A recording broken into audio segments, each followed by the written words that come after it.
Welcome back to the extended lesson. Now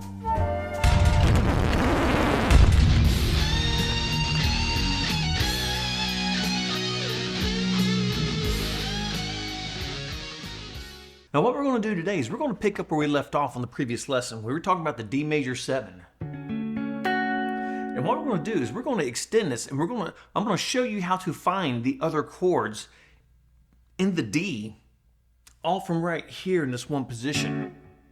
And it works the same way for every position that you do. Once you isolate what the notes are, what the intervals are, then it's easy to turn this chord into every other variation of the same chord.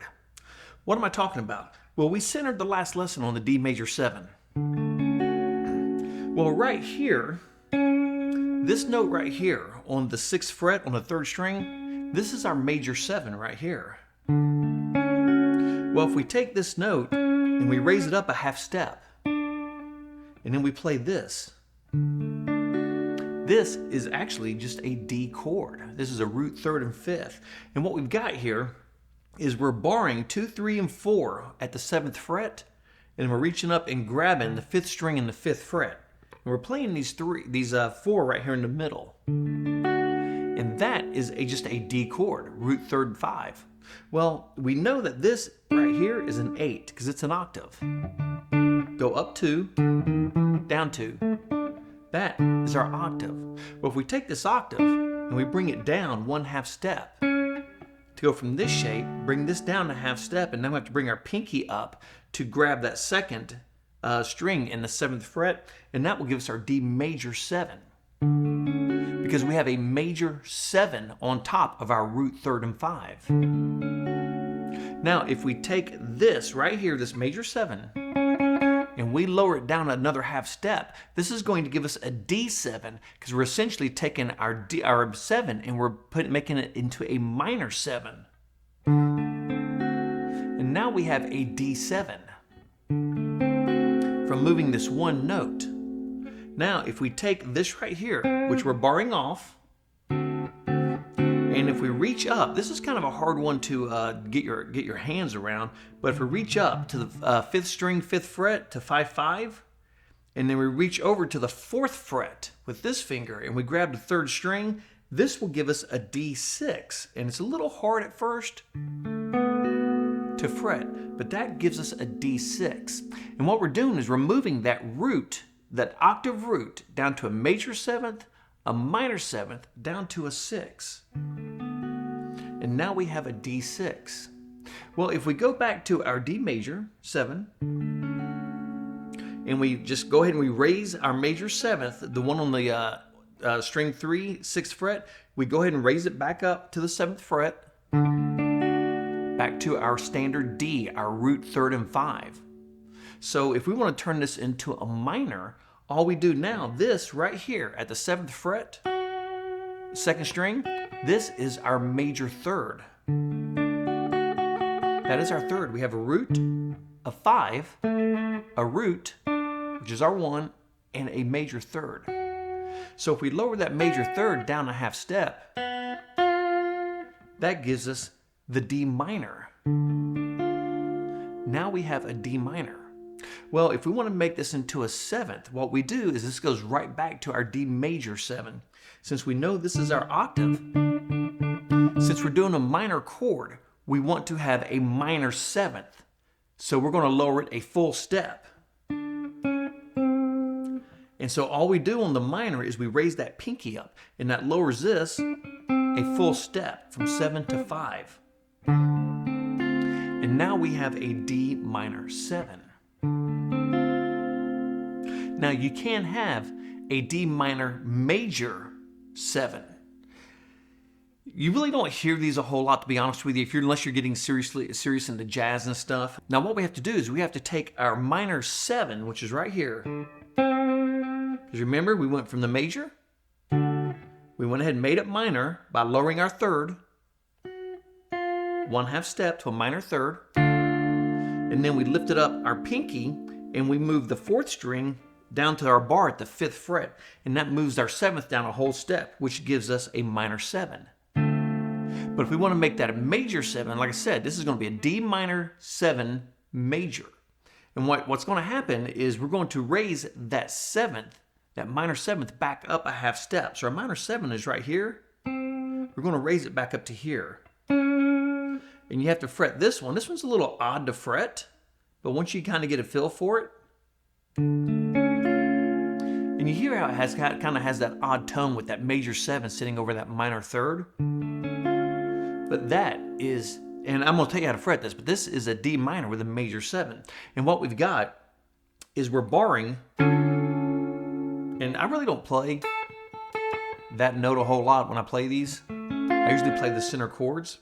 But what we've got here is we have a D right here, and it's the 5th fret, 5th string, so it's 5-5.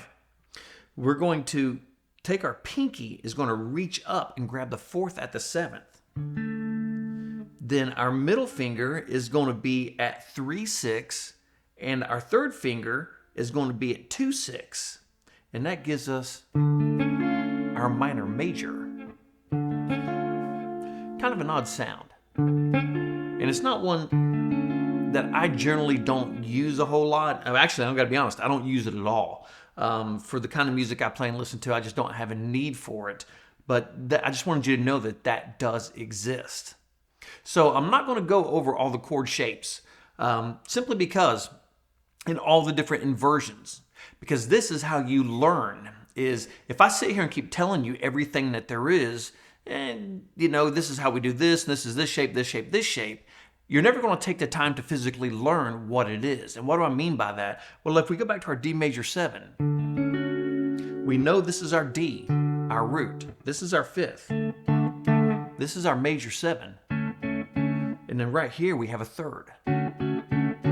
So these are the things you have to start breaking down for yourself. If we go back to the D here, to the D major 7, and this is a good place for you to learn how to adjust all these chords. If this is our root, 3rd, 5th, 7.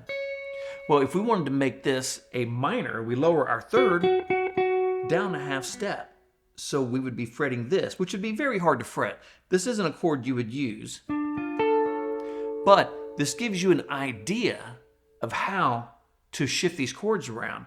Now, what we have here is a D minor with a major 7. So we'd have to pull this down here, and now we have a D minor 7, and it's very hard to fret. It's very awkward, but it's a great template for you to understand how it works.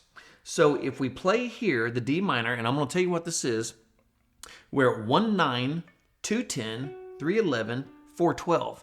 This has them stacked in order. Root, 3rd, 5th, 7. So now as we move these around, this is going to kind of give us a visualization of what chord we're making.